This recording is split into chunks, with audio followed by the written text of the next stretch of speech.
This is Seamless, and today we're going to talk about resynthesizing in Harmor, specifically how to do a kind of vocoding kind of thing in Harmor. So I say vocoding kind of thing because it is not really what we would consider actual vocoding.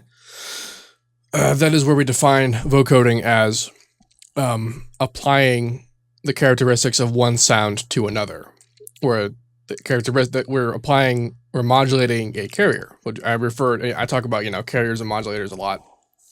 And in this example, we're referring to the carrier being a bass sound, something like, a saw wave. And then a modulator being a vocal sample, where we would put them together in a mixer channel, put a vocoder on them both, and then that's how the effect happens. Vocoders do this in a number of ways, but what we're doing today is actually resynthesis. And what we're going to do is we're going to utilize Harmor, which if you're new to my videos, Harmor is a additive subtractive synthesizer, which really what that means, it's an additive synthesizer that does lots of subtractive things and also some stuff that no other thing can ever do ever.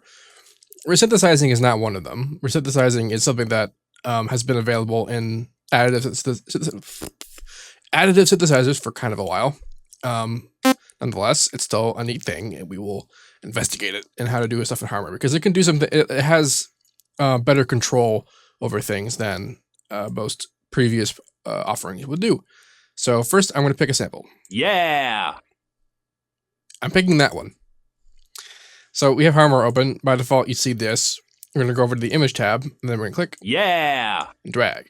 Now, if that doesn't work, you can also put this down arrow here, and you say analyze audio file, and then you can open up an audio file for it to analyze, and it'll have the same effect.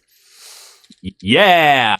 So if we hit C5, yeah, the default settings will replay the audio as close to Harmor is able to play it as perfectly as it can, which, as you heard, is pretty freaking perfect. Yeah. And that's at the generic resynthesis setting. However, I am going to bring it to high precision and then also turn off denoise because I can. Yeah. So what Harmor is doing, we can even see what's going on here. It's identifying what the individual harmonics are, and then it's moving them around based on the original pitch. And it determines this by analyzing the audio file, and it obviously does a very good job. But we're going to, in order to vocode something, we don't usually.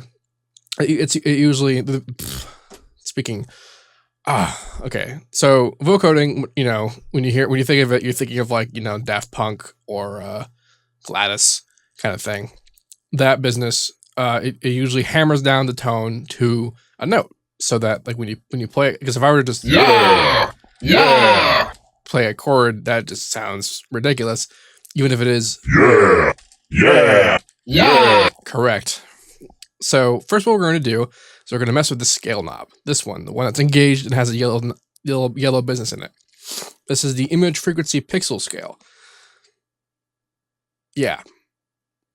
So what basically, based on the image that it processed in the audio file, it determines how the pitch is moving around based on the position of the harmonics in the audio file and also the image. Because it can do the same thing to a picture. You could drop a picture in there because that's why it's called the image section. But if we bring this all the way down to 0, you can see here in the visualization window, it basically brings everything back down to 0 value. It makes it stick to the harmonics of its original and unmolested. It actually is a word I was going to say, but the unchanged saw wave. Yeah. So that's what that does. I'm also going to turn on harmonic protection. So that the lowest notes.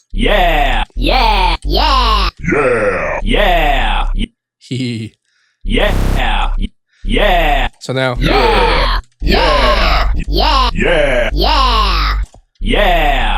Now they are notes. Now I'm also going to bring down the sharpness. And then that makes it sound more like. More sound like the original characteristic of the saw wave. So that's a lot of fun. Now, normally you would have to do lots of audio editing and processing to the modulator sound to do more specific things with it. But Harmor, you can do lots of stuff just in the editor window. So, for example, we can mess with the speed knob.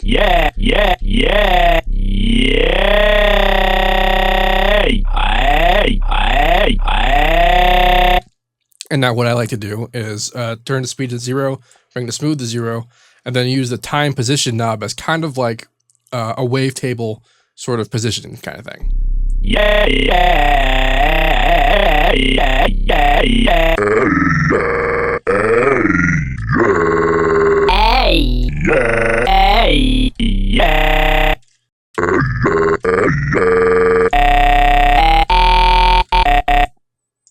And now you have manual control over the modulation of the sound that we're hearing. So at this point, this is already kind of awesome.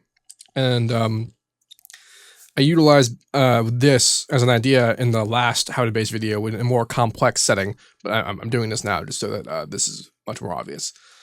So the other thing that we can mess with, so you know how to, you probably noticed how there was 2 scale knobs. Well, the one that we mess with is the pixel frequency scale. So that's how much the original pitch is presented in the Resynthesis. Yeah.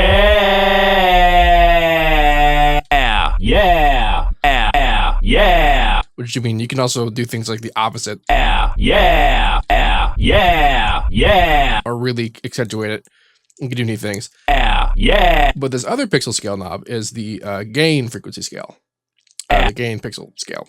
And this is a little bit more easy to determine, to discuss. It's basically as you can see in the image of the audio file, the spectrum of the audio file, which is an important distinction. The gain scale is determined by lightness versus darkness. So the darker sides of things are less gain, and the brighter sides of things are more gain. So by default, it represents the light and the dark 1-to-1 to the original values.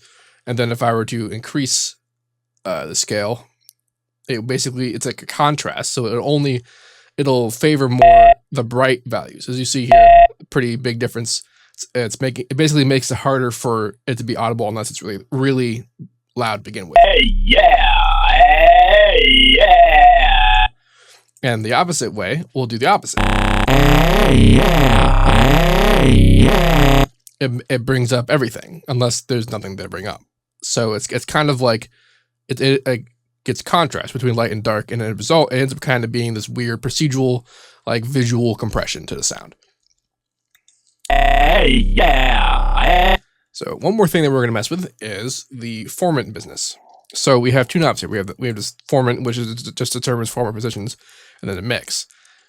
So by default, it's off, and this is important because you notice how when we move around in pitch, all the formants, as in the primary characteristic of the sound, is moving around with it to scale with the pitch.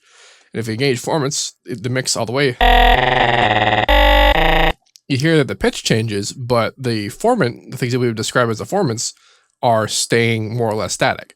And this ensures that we have the same we have the original characteristic of the sound static throughout any pitch, despite pitch moving around. So you still get your note, but it still sounds the same. So from here we can do interesting things. We can change where the formants are.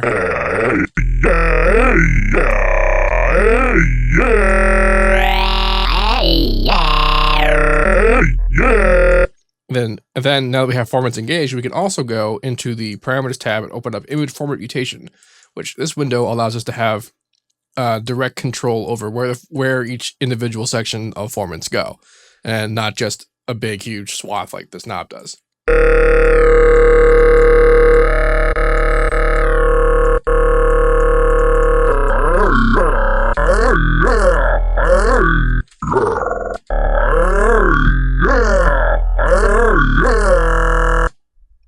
Cool stuff. So I believe I covered everything. How to load it in, what it does, sort of stuff.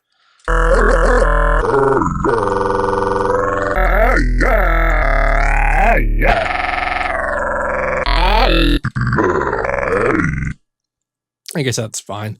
If you have any questions, let me know. I'll try to answer them.